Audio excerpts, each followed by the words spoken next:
අපි මේ channel එකෙන් සාකච්ඡා කරන්න උත්සාහ කරන්නේ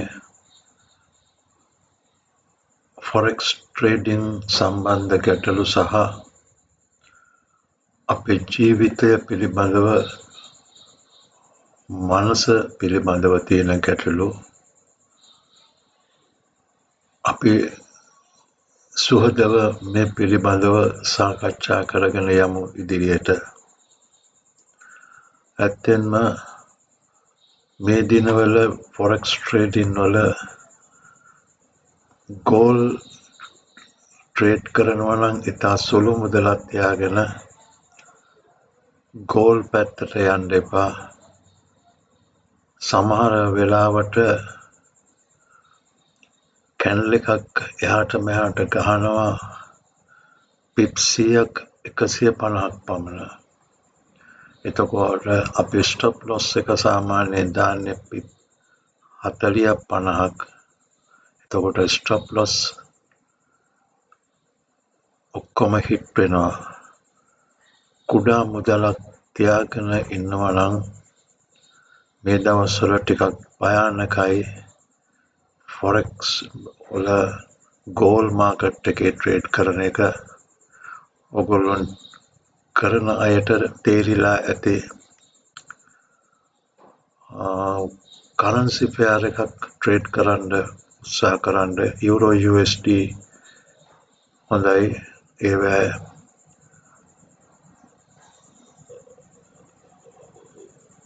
spread එකත් උගක් අඩුයි.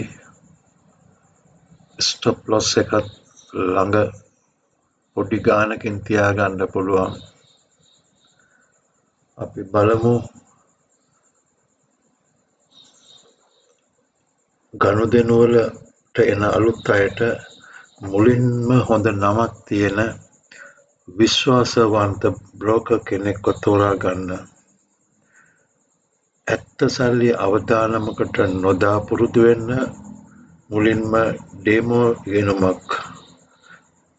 පටන්ගෙන forex ගැන මූලික දේවල් ඉගෙනගෙන වැදගත් වචන සහ මේ වෙළඳපොළ වැඩ කරන විදිය තේරුම් ගන්න. මේ charts වල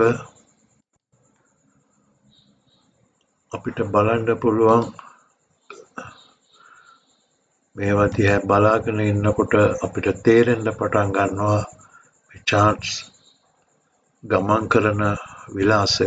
ඒක සෑහෙන කලක් යනවා. අපිට enter වෙන්න ඕන තැන් exit වෙන්න ඕන තැන් ඉබේම පැහැදිලි වෙනවා. euro USD වගේ ප්‍රධාන currency වල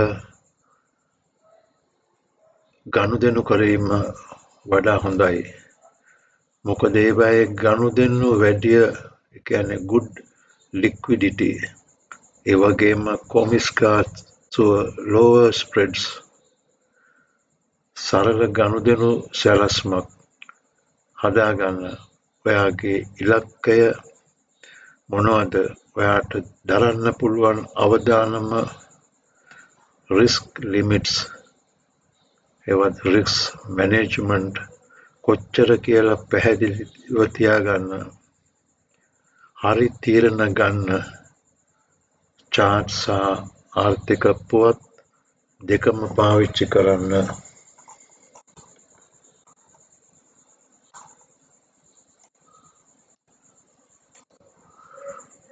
වෙන්න පුළුවන් පාඩු සීමා කරගන්න. හැම විටම stop loss දාන්න.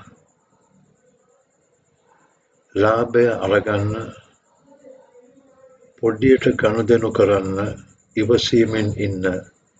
මේක දිගු කාලයක් ඉගෙන ගන්න ඕන දෙයක්. ඔයා කරන ගනුදෙනු පොතක ලියා තියන්න පුළුවන් නම් වඩා හොඳයි. වැරදුන තැන් වලින් ඉගෙන ගන්න. ඒක බැලීමෙන් කරන්න පුළුවන්. හැඟීම් වලට අනුව ගනුදෙනු කරන්න එපා. ඔයාගේ සැලැස්මට අනුව විතරක් වැඩ කරන්න. අන්තිමට ඔයාට නැති වුණත් කමක් නැහැ කියලා හිතන ගානකට වඩා කවදාවත් භාවිතා කරන්න එපා. අවදානමක් ගන්න එපා. මේ විදිහට ඔයාට පුළුවන් ආරක්ෂිතව දක්ෂතා හදාගන්න සහ ෆොරෙක්ස් වලින් දිනන්න තියෙන ඉඩකඩ වැඩි කරගන්න. දැන් අපි කතා කරමුද අපි හැමදාම ඔළුවේ තියාගෙන ඉන්න ලොකු බරක් ගැන. මේ කනස්සල්ල කියන දේ හරියට වදයක් වගේ නේද? එකක් ගැන හිතනකොට තව 10ක් මතක් වෙනවා. සල්ලි මදි වෙයිද? ලෙඩක් හැදෙයිද? දරුවන්ට මොනවා වේද? රස්සාව නැති වෙයිද? දවසම කල්පනා කරන්නේ මේවා ගැන. මේ හිතේ තියෙන බර නිසා අපිට මේ මොහොතේ සතුටින් ඉන්න බැරිව යනවා. ඇයි අපේ හිත මෙහෙම? ඒක පුරුද්දක්. හිත හැමතිස්සෙම දුවන්නේ අනාගතයට. මොනවා වෙයිද? මෙහෙම වුණොත්, අරහෙම වුණොත් මේ ප්‍රශ්න තමයි ඔළුවේ තියෙන්නේ. උදේ නැගිටින්න පටන් ගත්ත ගමන්ම අද පරක්කු වෙයිද?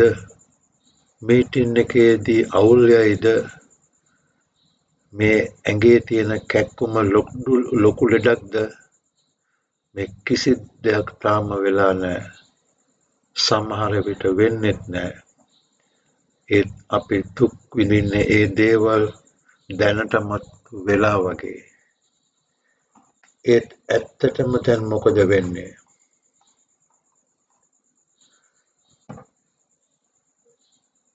ඔයා මේක අහනවා, ඔයා හුස්ම ගන්නවා, ඒ හැරෙන්නට කිසිම ප්‍රශ්නයක් මේ තප්පරේදී නැහැ. හිතලා බලන්න කනස්සලු වෙලා ප්‍රශ්න විසඳෙනවද? නෑ නේද? සල්ලි ගැන කනස්සලු වුණා කියලා සල්ලි එන්නේ නෑ. ලෙඩ ගැන බය වුණා කියලා ලෙඩ හොඳ වෙන්නේ නෑ. ඇත්තටම වෙන්නේ තවත් ප්‍රශ්න වැඩි වෙන එක. හිතේ කරදරෙන් ඉන්නකොට හරි තීරණයක්වත් ගන්න බැරි වෙනවා. මෙහෙම හිතන්න අපේ දරුවා රැ වෙලා ගෙදර එනවා. අපි කනස්සල්ලෙන් හිතනවා කොහෙ ගියාද මොනවා කරනවද කියලා. ඔයා බයෙන් දරුවගෙන් ප්‍රශ්න කරනකොට දරුවා ඔයාට ඇත්ත කියන්නේ නැතුව හංගන්න පටන් ගන්නවා. දැක්කද? අපේ කනස්සල්ලම තමයි ප්‍රශ්නේ හැදුවේ. ඒ වෙනුවට බය නැතිව ආදරෙන් කතා කළා නම් ප්‍රශ්නයක් නැහැ. ඒ නිසා වගකීමෙන් වැඩ කරන එකයි කනස්සලු වෙන එකයි කියන්නේ දෙකක්. කරන්න තියෙන දේ බය නැතිව හිතේ කරදරයක් නැතිව කරන්න. ඒක තමයි හරිම දේ. අමතක කරන්න එපා මේ කනස්සල්ල කියන්නේ ඔයා නොවේ. ඒක ඔයාගේ හිතට එන සිතුවිල්ලක් විතරයි. හරියට වලාකුළක් අහසේ පාවෙලා යනවා වගේ. ඒ සිතුවිල්ලත් ඇවිත් යනවා. ඔයා ඒක දිහා බලාගෙන ඉන්නකොට ඒකට ඔයාව පාලනය කරන්න දෙන්න එපා. අතරෑනින් දාගන්න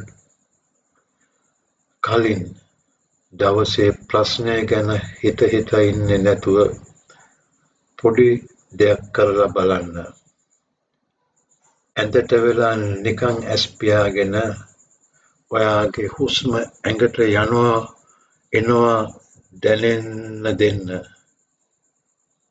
මම දැන් මෙතන ඉන්නවා. මම හොඳින් කියලා විතරක් හිතන්න. ඔය සැනසීම හැම තිස්සෙම ඔයා ළඟම තියෙනවා. කරන්න තියෙන්නේ කනස්සලු වෙන පුරුද්ද අතහරින එක විතරයි.